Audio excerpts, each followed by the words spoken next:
5 questions. What's going on, YouTube? We're going to do 5 questions today.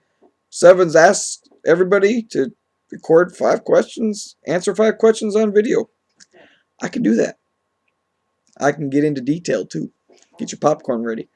Lunch with someone that's passed away. That's easy. Coach Dale Fountain. Who's that? That's my high school track coach. Smiles is all you can get out of me from him.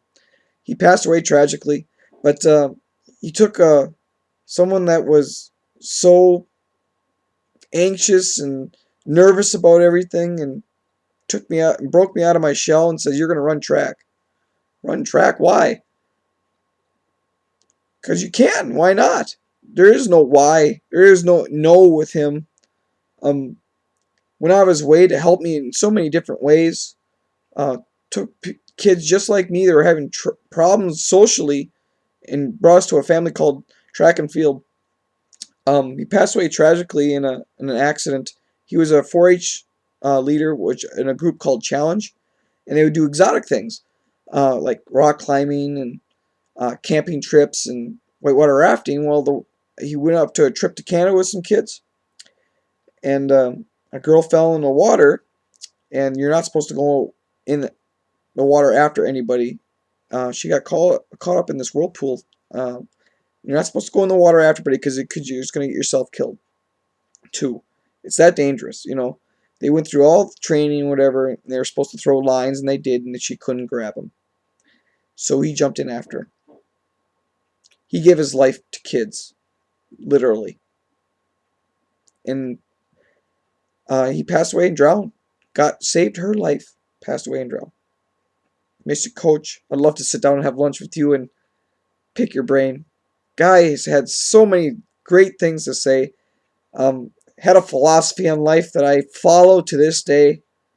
Getting a little choked up thinking about him. I miss you, Coach. Everybody misses Coach. There's not too many people you meet in your life that are like this. People, when you do, you want to grab on and hold on to them and make them a friend for life. And when they leave you early, it stings. Why take someone that's so good? I can't answer those questions. I don't have the answers. But I would love to sit down and have lunch with someone like that. Coach, miss you. Love you. See ya at the crossroads one day. Lunch with someone's alive, and that's Mom. Sorry, it's gonna be cheesy. It's gonna be Mom. No one understands my mom like I do, and we both have that same wavelength kind of thing. We both work for the post office. My dad worked for the post office too, but my mom and me we are on that same wavelength. She's a little 5'2", and she works from dusk till dawn. This lady has no quit in her. I wish I could be like that. Always doing something for somebody else. God, I love her. And I wish I had more times to have more lunches with her. I wish I could do it once a week. It just doesn't happen. They're too far in between lunches with Mom. Those are good days. Those are very good days. Bring back a YouTuber that's been gone. That's 2. I can't say 1 because I have to say at least 2. It could be more. But the 2 people that I love the most to see back would be Frank B 4980. Where you been? Gosh dang, hairy arms, and where you been? And then Danielle DRB 00362 on hiatus, hopefully. Great people. 2 great people. Their enthusiasm and excitement is what I miss the most. The 2 people. I miss the people the most, not the cars they're showing. I remember seeing a video of Danielle when her Bills beat the Patriots, and she was just like on cloud 9 like I'd never seen. Fantastic videos. I love videos like that. I love excitement videos like that of pure emotion. Love that stuff. Miss those 2 YouTubers. Come back soon, please. Biggest influence on my life. That'd be Grandpa Joe Pelswitz.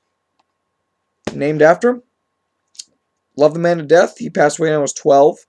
He was influenced on my life because he was very old school, kind of a guy that kids were seen and not heard. He had 36 grandchildren and 15 kids. To get his attention, to get any one-on-one with him was hard to do. Um, but like I said, he had to talk to you first. He had throat surgery, so I don't remember his original voice, but his voice was very low and raspy like this after uh, that surgery. For him to talk was very tough. But me and him were like this. We did everything together. I spent so much time with my grandfather. He only lived a block away from me. I was a very lucky grandchild. Um, all right, and he would sit me on his knees as a young child and just tell me stories about old Tiger players and who he used to pitch to, because he pitched minor league baseball for the Tigers before he blew out his arm in the 20s. Just tell me stories of who he pitched to and who he saw. And he says, "You want to know why I'm in collecting?" He collected cards as well. And he would just say, "Pick a card out and I'll tell you a story." And he would go on and on, even with this raspy voice, which would bother him, just go on and on to me. Me and him were like this. He passed away when I was 12, and it just seems like 12 years is just not enough. Uh, I wish I was growing up when he was growing up, because we would have been fantastic friends.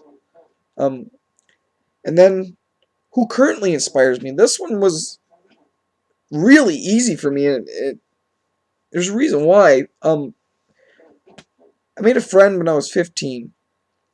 I was a very inward person. I didn't like talking to a lot of people, and I found this friend that was so outgoing. He was an outcast, like I was, but he was a rebel outcast.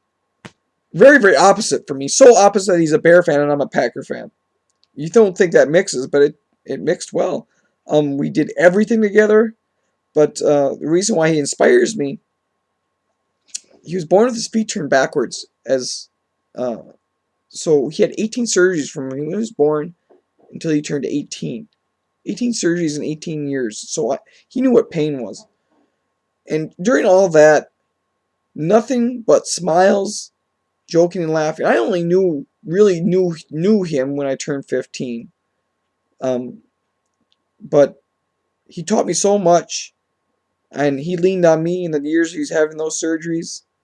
When I got sick after I turned 18, just when he was done with his last surgery, I had to go with my problems, and I leaned on him. And I laughed, and I joked as much as I could. Um, and when I thought nothing could be any worse, I couldn't lean on anybody as much as I could for him. He knew me like no other person in the world. My wife had a rough time with it, and it just didn't work out after that. But he understood through everything. He understood. He inspires me to this day. I wish I could have took more from him than what I had. Um, what's up, Jason? You know you're the man. All right, that's all I got. Hope you learned a little bit more about me and what makes me tick. So, thanks everybody for watching, and deuces. Take care. Love you guys.